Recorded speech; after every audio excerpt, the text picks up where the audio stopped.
ये कहानी है गरीब पिता और उसकी बेटी की।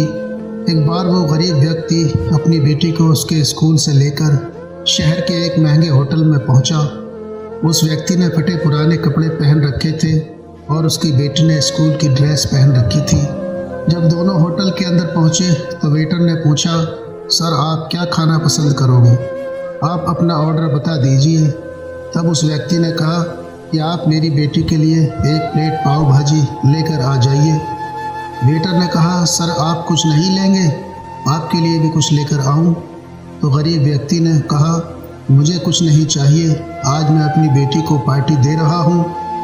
मैंने इससे वादा किया था कि अगर तुम इस ज़िले में 10th क्लास में टॉप करोगे तो मैं तुम्हें सबसे महंगे होटल में पार्टी दूंगा, तो आप सिर्फ मेरी बेटी के लिए पाव भाजी ले आइए। वेटर ये बात सुनते ही दौड़कर अपने मालिक के पास गया और बोला कि सर आपसे एक छोटी सी गुजारिश है कि आप मेरी सैलरी में से पैसे काट लेना, लेकिन आज मैं चाहता हूँ कि उस बच्ची के साथ उसके पिता को भी एक प्लेट पाव भाजी खिलाई जाए, क्योंकि उस बच्ची ने पूरे ज़िले में 10th क्लास में टॉप किया है। वो गरीब पिता हैं, ज़्यादा पैसे नहीं होंगे उनके पास, इसलिए कह रहे हैं कि सिर्फ बच्ची के लिए पाव भाजी लेकर आओ। होटल के मालिक ने जब ये बात सुनी तो मुस्कुराते हुए बोला, तुम उसके पिता के लिए भी पाव भाजी लेकर जाओ, उसके लिए भी लेकर जाओ और पैसे मत लेना। 4-5 पाव भाजी पैक करवा कर ले जाओ और 2-3 किलो मिठाई भी लेकर जाओ और उनसे कहना कि ये पार्टी होटल की तरफ से है, आप ये मिठाई ले जाइए और जश्न मनाइए। वेटर जब 2 प्लेट पाव भाजी लेकर गया तो वो व्यक्ति चौंक गया और बोला, मैंने तो एक ही मंगाई थी, मेरे पास पैसे नहीं हैं। वेटर बोला, अरे सर शर्मिंदा मत कीजिए, ये पार्टी होटल की तरफ से है, आपकी बेटी भी तो हमारी बेटी जैसी है, ये मिठाइयाँ लेकर जाइए और जश्न मनाइए। पिता और बेटे खुश हो गए और पाव भाजी खाई, मिठाइयाँ भी ले ली, शुक्रिया कहकर चले गए। कई साल बीत गए। उस गरीब पिता की बेटी अब UPSC की तैयारी करके कलेक्टर बन चुकी थी और इत्तेफाक से उसी शहर में उसकी पोस्टिंग हुई थी। उस लड़की ने उस होटल में सूचना पहुंचा दी कि मैं उस होटल में लंच करने के लिए आ रही हूं। होटल के मालिक ने जब ये सुना तो होटल को पूरी तरह से सजवा दिया। गांव में भी ये बात पूरी तरह फैल गई और कस्बे के लोग भी उन्हें देखने के लिए आने लगे।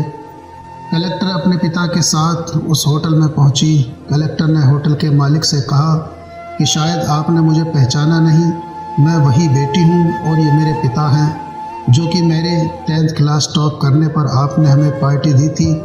हम दोनों आज फिर से आए हैं आपके होटल में और आज हम पार्टी देंगे आपको, आपके पूरे स्टाफ को और पूरे गांव को, क्योंकि आपने गरीबी का सम्मान किया था। आपने उस दिन जो पार्टी दी थी मुझे बताया कि मुझे कितनी और ऊंचाई तक पहुंचना है, कितनी और बड़ी मंजिलों को छूना है। आपने एक नई उम्मीद दी थी और आज मैं उसी उम्मीद के लिए शुक्रिया अदा करने आई हूँ। वो मैडम ये सब कहती जा रही थी और आंखों से आंसू भी बहाती जा रही थी। ये कहानी हमें सिखाती है कि कभी भी किसी का मजाक मत उड़ाना, हो सके तो उसकी मदद करना और अगर मदद ना कर सको तो उसका मजाक भी मत उड़ाना, क्योंकि वो सब देख रहा है। बनना है तो उसकी नज़र में अच्छा बनिए और जहाँ भी रहिए कर दिखाइए कुछ ऐसा कि दुनिया करना चाहे आपके जैसा। तो दोस्तों ये थी आज की हमारी कहानी। आपको कैसे लगी कमेंट करके ज़रूर बताएं। वीडियो को लाइक कर दीजिए और इसी तरह की कहानी लगातार देखने और सुनने के लिए चैनल को सब्सक्राइब करें। घंटी को दबाकर ऑल पर सेट कर लीजिए ताकि आने वाली वीडियो को नोटिफिकेशन आपके पास तुरंत पहुंचे। मिलते हैं आपसे अगली वीडियो में, तब तक के लिए धन्यवाद।